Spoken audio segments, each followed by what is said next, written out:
سے پالے گا۔ ایک آدمی مجھے ملے تھے، کشمیر کے بلڈر تھے، تو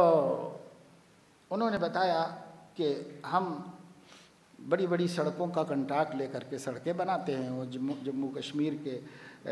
بہت سے علاقے ایسے ہیں کہ جہاں پہاڑی علاقے ہیں، اس میں بھی تو ایک اوپر سے سڑک جا رہی تھی،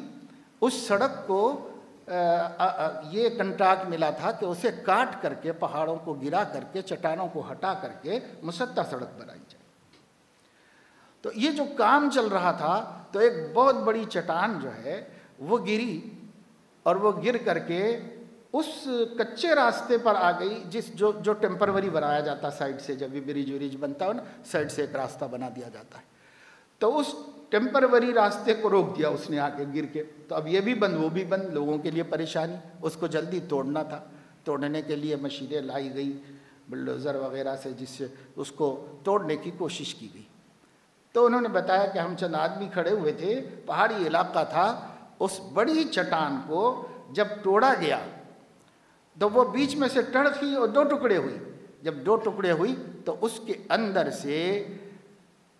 ایک نر ایک مادہ سانپ نکل کر کے جنگل کی طرف آہستہ آہستہ چلا۔ جو چٹان سب طرف سے بند تھی،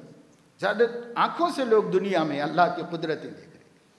جو چٹان سب طرف سے بند تھی، پوری ایک اکھنڈ، اس کو جب توڑا گیا پتھر کو، اس میں سے زندہ جانور ایک جوڑا نکل کر کے آہستہ آہستہ آہستہ جنگل کی طرف چلا گیا۔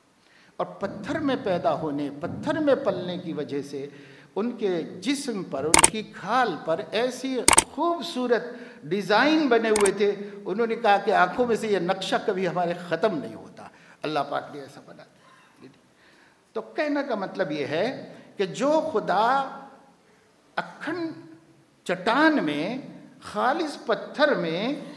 زندہ جانور کو پالتا ہے اور اس کو روزی دیتا ہے اور اس کی زندگی کا سامان کرتا ہے، جہاں آکسیجن نہیں ہے اور جہاں پر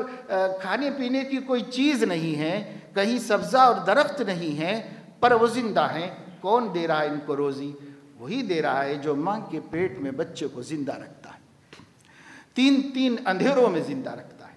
وہی اللہ ان کو بھی وہاں زندہ رکھتا ہے۔ تو کیا بڑی بات تھی کہ اللہ تبارک و تعالی شانہ وادی غیر ذی زرع میں، مگر یہ ایمان والوں کی باتیں ہیں۔ ایک خاتون ہے، سب سے زیادہ پریشان تو عورت ہو جاتی ہے جبکہ اس کے گود میں اس کا لخت جگر بھی ہو، لیکن وہ ایمان بنایا تھا حضرت ابراہیم علیہ السلام نے، ایمان پر محنت کی تھی، اللہ کی ذات عالی کا یقین بٹھایا تھا، اللہ تعالیٰ کے ہونے کا استحضار بٹھایا تھا۔ کیسا ایمان حضرت ابراہیم کا ہوگا، خلیل اللہ ہیں، اور ویسا محنت کی اپنی اہلیہ کے اوپر، ویسا ایمان بنایا۔ تو اب وہ کہہ رہی ہیں آپ اطمینان سے جائیے، ہمارا کچھ فکر مت کیجئے، اطمینان سے رہیے، اللہ نے کہا ہے نا، تو اللہ پاک دیکھیں گے سب،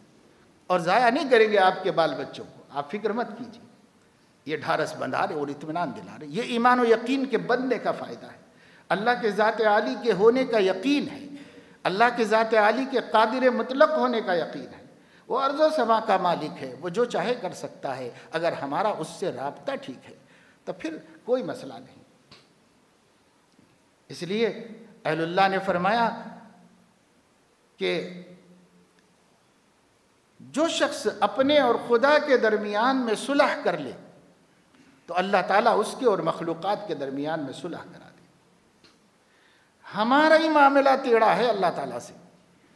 اگر ہمارا اللہ کے ساتھ معاملہ صحیح ہو جائے، اللہ ساری مخلوقات سے صلح کرا دے۔ من اصلح فیما بینہ وبین اللہ اصلح اللہ فیما بینہ وبین الناس۔ اللہ سب کے درمیان ٹھیک ٹھاک کرا دیں گے، ہم صلح کر لیں اللہ سے، لیکن ہم نے نہیں کی۔